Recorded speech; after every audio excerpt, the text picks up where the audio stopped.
The eyes of many people are on the small country in North Africa that set the Middle East on fire when in 2011 it toppled a dictator that had ruled it for 27 years.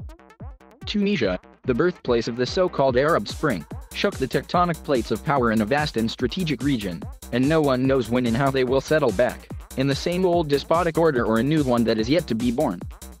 That question has become even more pressing after July 25, when the secular President Kais Saied stunned the world by announcing the suspension of parliament, the sacking of the cabinet and assuming emergency powers, citing an imminent threat to the Tunisian state. These extraordinary measures are supposed to last for 30 days. No one knows yet whether he will extend the emergency powers, or if he will embark on something else.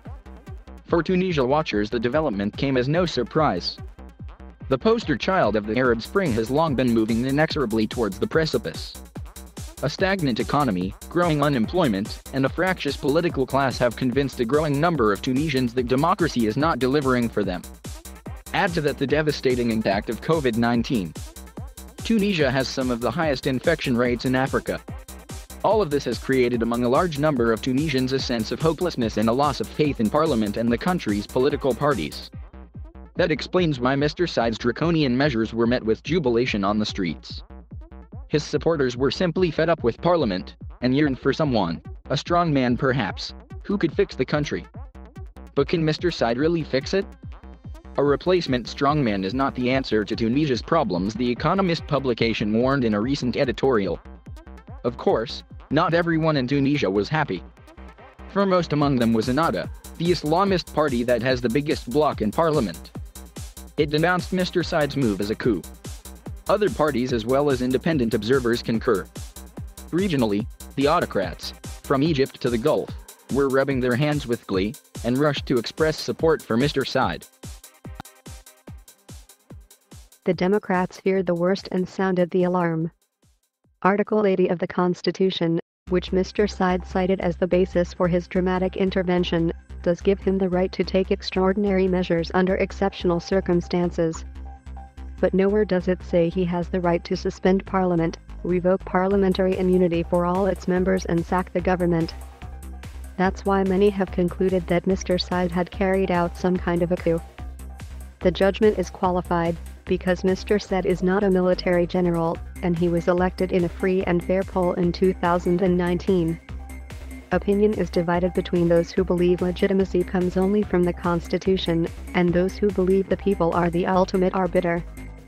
However, in moments of profound crisis, the boundaries between what is purely legal and what is political are blurred.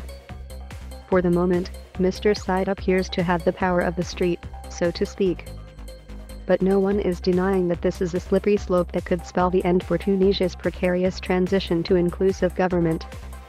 Many commentators have drawn parallels with what happened in Egypt in 2013, when Abdel Fattah al-Sisi, then Minister of Defense and now President, intervened to remove the elected Muslim Brotherhood president, to the jubilation of huge crowds on the streets, in scenes similar to Tunisia after Mr. Said's announcement. But there are important differences. Mr. Said was elected with some 70% of the vote, and the army has not played any major role in Tunisian politics, while in Egypt it has been the bedrock of the state for nearly 70 years. Crucially, Tunisia, unlike Egypt, still has a strong trade union movement and civil society. So, the eyes will be not only on Mr. Said, but also on the four organizations, known as the Quartet for National Dialogue, which in 2013 succeeded in brokering a compromise between Islamists and their secular rivals and averted protracted civil strife.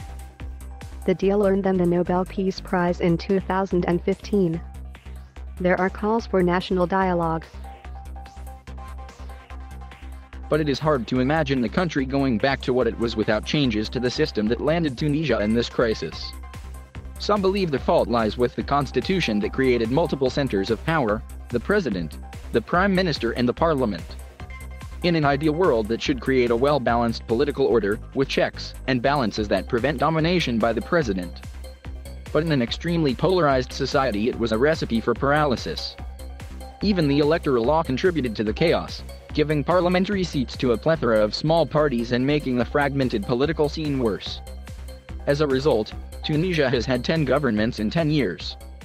As problems accumulated, Especially with COVID spiraling out of control, the system broke down, with the president occasionally blocking parliament and vice versa, each side tweaking the text of the law to suit its own purpose. What happens in Tunisia will not stay in Tunisia, as the experience of the past decade has demonstrated. Autocrats in the region are hoping it will give them more ammunition to argue that Arabs are not fit for democracy, and the Democrats are clinging to the hope that Tunisia will remain a beacon. Could the country that gave the Arab world its memorable slogan of revolution 10 years ago, "The people want the downfall of the regime," be the one that writes its epitaph? "The people can't eat democracy," as an angry Tunisian woman once put it.